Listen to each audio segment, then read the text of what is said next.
রাধে রাধে। নিমাই 14 বছর পরে ফিরেছে নবদ্বীপে না, শান্তিপুর নিবাস আগিনা। দেশবাসীকে সবাইকে খবর দেওয়া হলো নিমাই এসেছে, সবাই দেখতে যাচ্ছে, এমনকি ছচিমাতাও দেখতে যাচ্ছে। একমাত্র অনুমতি ছিল না বিষ্ণুপ্রিয়া।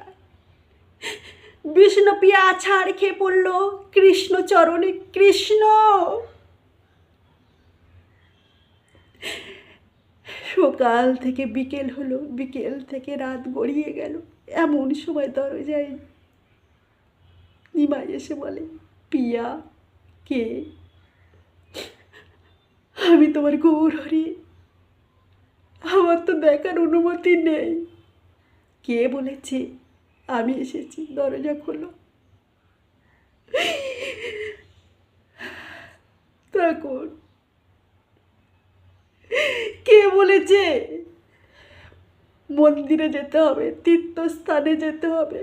ঘরে বসে কৃষ্ণ কৃষ্ণ বলো, রাধা সঙ্গ পেলে কৃষ্ণ সঙ্গ এমনিতে হয়ে যাবে। তাই প্রেম সে বলো রাধে রাধে।